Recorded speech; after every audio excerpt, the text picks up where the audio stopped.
You've talked about it. You understand it. You've processed it in therapy. You can tell the story without crying. And yet, something in your body still hasn't gotten the message. The tension that won't release. The anxiety with no clear cause. The way your chest closes before your mind knows why. Trauma doesn't live in your memories. It lives in your body. And today, we decode exactly why.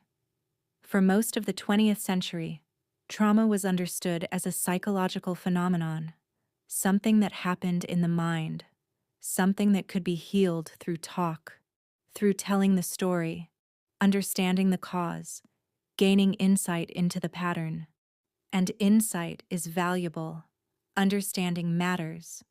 But for millions of people, something remained after all the talking, a chronic tension in the body, a startle response that wouldn't settle, a nervous system that kept responding as if the danger were still present, long after the danger had passed. The reason we now understand is this. Trauma is not primarily a psychological event. It is a physiological one. When something overwhelming happens, something the nervous system cannot fully process in the moment, the experience does not get filed away as a complete memory. It gets stored as an incomplete response, a pattern of activation in the body that was never allowed to finish. The threat response activated, the body prepared to fight, flee, or freeze. And then, for whatever reason, the cycle was not completed. The energy did not discharge, the body did not return to baseline, and so it waits. Held in the tissues, the muscles, the fascia, the nervous system itself. Ready to complete. Still looking for the moment of resolution that never came. This is what Peter Levine, Bessel van der Kolk, and a generation of somatic researchers have documented with remarkable precision. The body keeps the score. What does trauma stored in the body actually look like? It looks like a chronic tension that has no muscular explanation, the shoulders that never fully drop, the jaw that is always slightly clenched, the chest that has forgotten how to fully expand. It looks like a startle response that is disproportionate to the stimulus, the car horn that sends your heart into your throat, the raised voice that activates a response your rational mind knows is excessive. It looks like a nervous system that is chronically dysregulated, cycling between states of hyperactivation and collapse, without the ability to find and sustain a middle ground.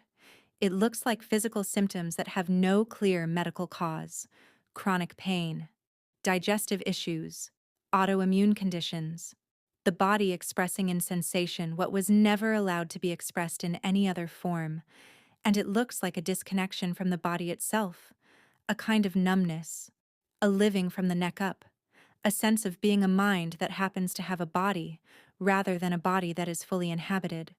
To understand why this happens, we need to understand the autonomic nervous system. The autonomic nervous system has two primary branches: the sympathetic branch, responsible for activation for the fight or flight response, and the parasympathetic branch, responsible for rest, digestion, repair, and social connection.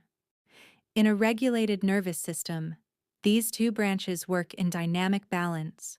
We activate when activation is needed. We return to rest when the threat has passed. Trauma disrupts this balance.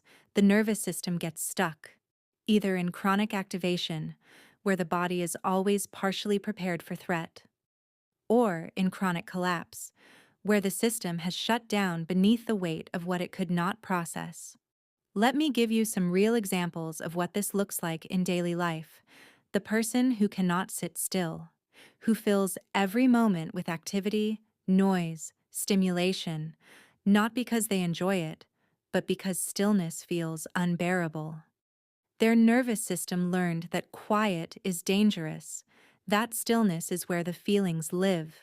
The person who startles at everything, a door closing, a phone buzzing, a voice raised in the next room. Their threat detection system is calibrated to an environment that no longer exists, but their body doesn't know that. The person who goes completely flat in moments of high emotion, who describes feeling nothing when they should feel something, who watches other people cry at movies and wonders what is wrong with them. Their system learned to shut down rather than be overwhelmed. The person who has chronic pain with no medical explanation, who has seen every specialist and been told nothing is wrong. Something is being expressed through the body that has found no other channel. Do you recognize yourself in any of these? The body is not malfunctioning. It is doing exactly what it was designed to do. It is protecting you from a threat that, from its perspective, has never fully ended. Healing trauma in the body requires working with the body, not just the mind. This does not mean that understanding is irrelevant. It means that understanding alone is not sufficient. The body needs to complete what was interrupted. The nervous system needs to learn, through direct experience, not just intellectual insight, that the threat has passed. This is what somatic approaches to trauma offer. Somatic experiencing, developed by Peter Levine, EMDR breathwork. Body-based therapies that work directly with sensation, with movement, with the incomplete responses that are still held in the tissue. The common thread is this: the body needs to be heard, not fixed, not overridden, heard. And that hearing begins with the simplest possible act, noticing. I want to offer you a first practice, a beginning. Take a slow breath in and let it go. Bring your attention into your body, not to fix anything, not to change anything, just to notice. Starting with your feet. Can you feel them? The contact with the floor, the weight of your body pressing down. Move your attention slowly upward, through your legs, your hips, your belly. Is there anywhere that feels tight? Held? Braced? Don't try to release it. Just notice it. Acknowledge it. Let it know that you see it. Place one hand gently on that place if you can reach it, and simply breathe into it, not to fix, not to force, just to be present with what is there. Take another slow breath in and release. Notice if anything shifts, even slightly, even just a millimeter of softening. That softening, however small, is your nervous system beginning to receive a new message, that it is safe enough to feel, that presence is available, that the threat has passed. Now, a second practice. This one works with movement, because the body heals through movement, not just awareness. Take a slow breath in and let it go. Bring your attention to your shoulders and very slowly begin to roll them backward, just once, feeling every part of the movement. Now your neck, very gently. Let your head drop to one side and then the other, not forcing, just allowing. Now place both hands on your belly and breathe into your hands, feeling your belly expand with the inhale and soften with the exhale. 3 times. Breathe in, belly expands. Breathe out, belly softens. 1, breathe in and out. 2, breathe in and out. 3, breathe in and out. Take a natural breath and notice. Is there anything different in your body right now? Even 1% different? That 1% is real. That is your nervous system receiving new information.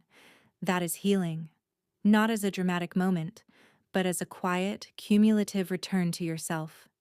Healing trauma in the body is not a single moment. It is a practice, a gradual, patient, compassionate return to inhabiting yourself fully. You have been carrying things in your body that your mind tried to leave behind, and your body, faithful, patient, resilient, has been holding them until you were ready. You are ready. Subscribe to Soul Decoded. And in the comments, Where in your body do you carry tension that has no clear physical cause?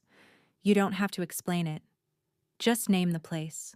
That naming is the beginning of returning.